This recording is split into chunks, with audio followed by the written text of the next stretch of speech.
everyone, it's Jaden. Welcome back to my channel. On today's video, I'm going to be sharing my experience with the keto diet, fasting, and reasons why I believe for me there's like a fat and weight gain during the recovery process or the recovery journey of the health crash. I've made a couple other videos on sort of the same subject, but I've never like specifically targeted these topics. And I've noticed lately on my comments here, as well as my Facebook group, there's been like a big interest about it. So I just thought I'd make a video.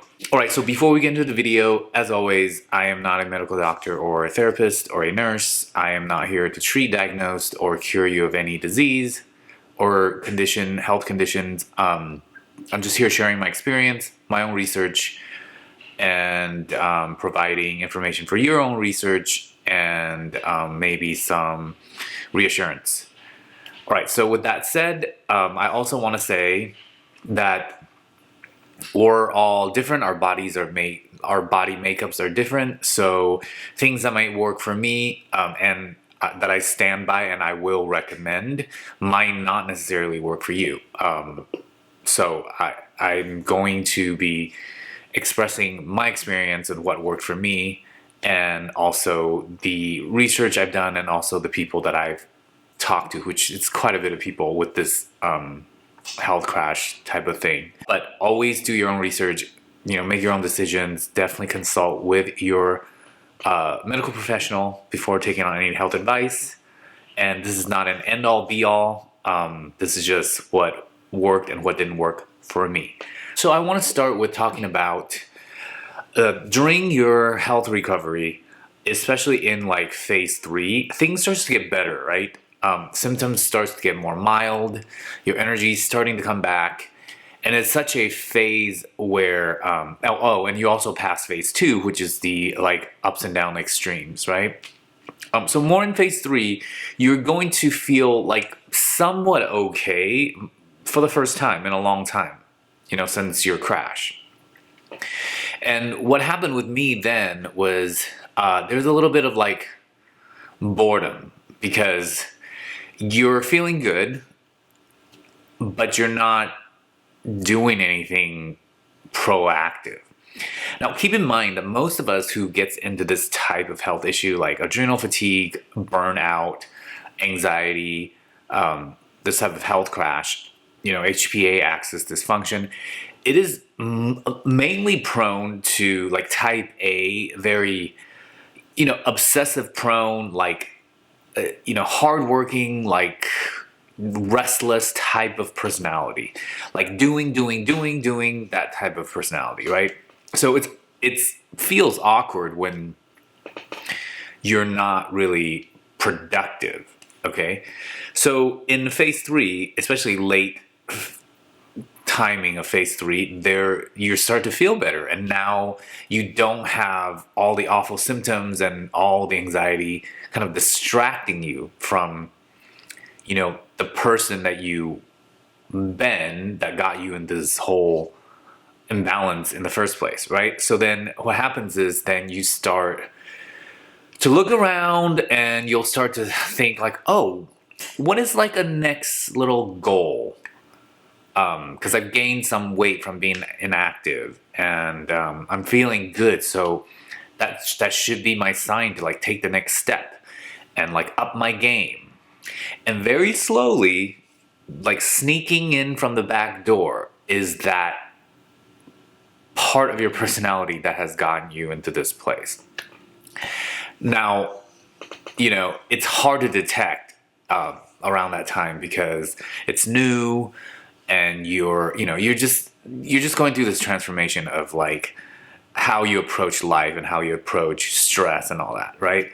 So you might very well fall into, I did, most people do, into this like, okay, I'm gonna just kind of give myself like the next thing.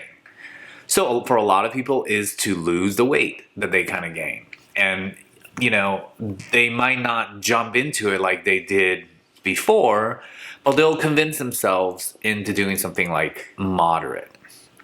Like, oh, I'll just, do more walking and, eat a little bit less. And then the next thing they do is it's so easy to go into that mindset, and they start adding things like, oh, I'll just kind of adapt, let's say keto, the ketogenic diet. It's worked for me before. I've read that it stabilizes blood sugar, and maybe I'll like also fast a little bit, right? So things starts to like sneak in, and when you're not in that, when you're far away and you have perspective, you're like, I wouldn't do that, like I know, like I've had a health crash and I need to take it easy. But old habits die hard, and when you're in it, you don't realize that you're just slowly like doing the same thing. So that totally happened to me. And so then what happens is you will kind of start to push yourself, like putting your body in a depletion again. Any type of calorie cutting at that phase, it's just, you're just reigniting the old injury pretty much. Okay, because then your adrenal's gonna have to like kick in because you're on lower calories, and it's like just healing, and you're already wanting it to do more again.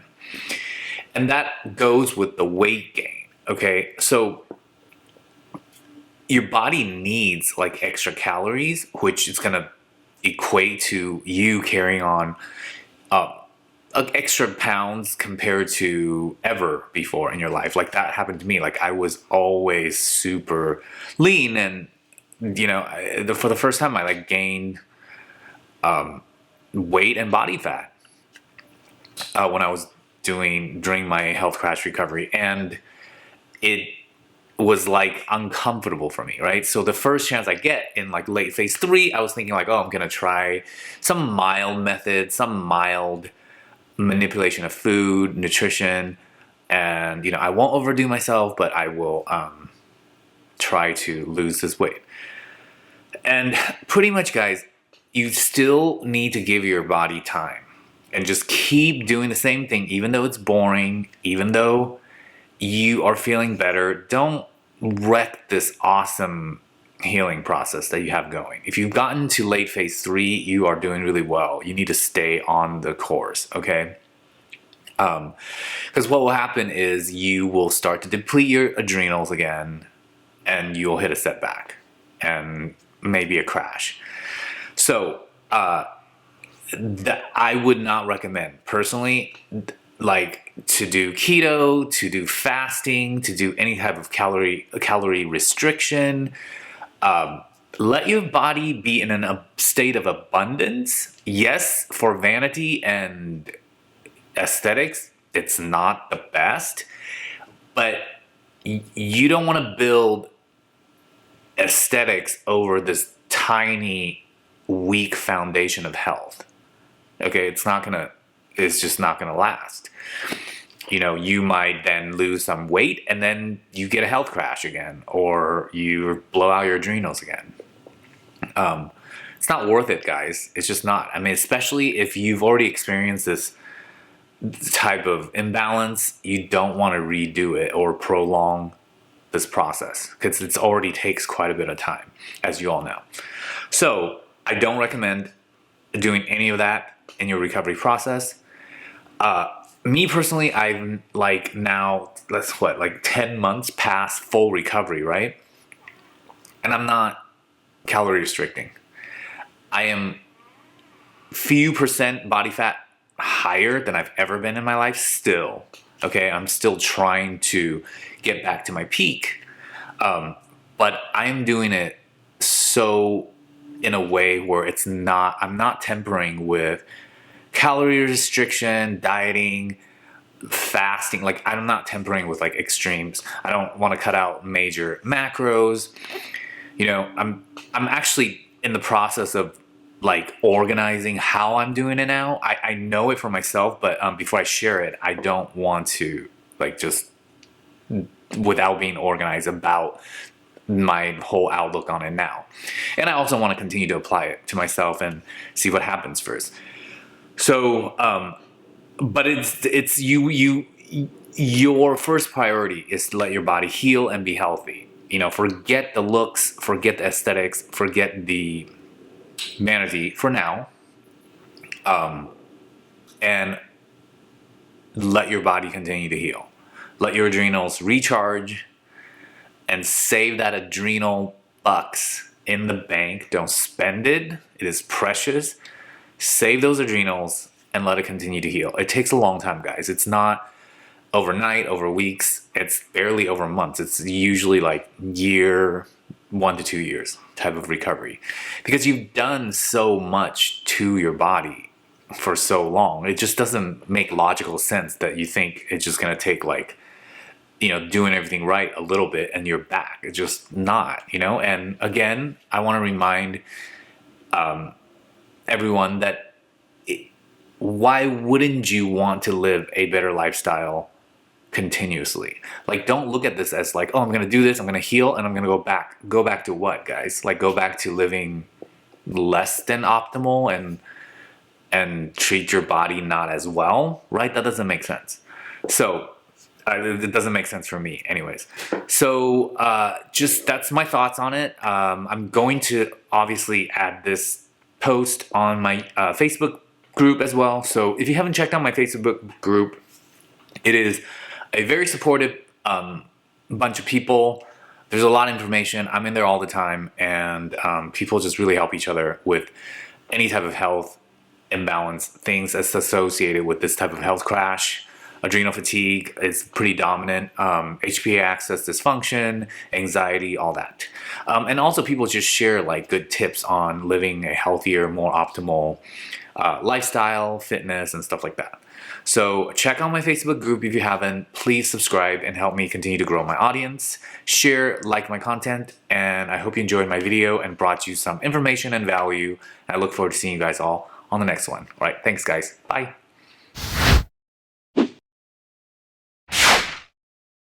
You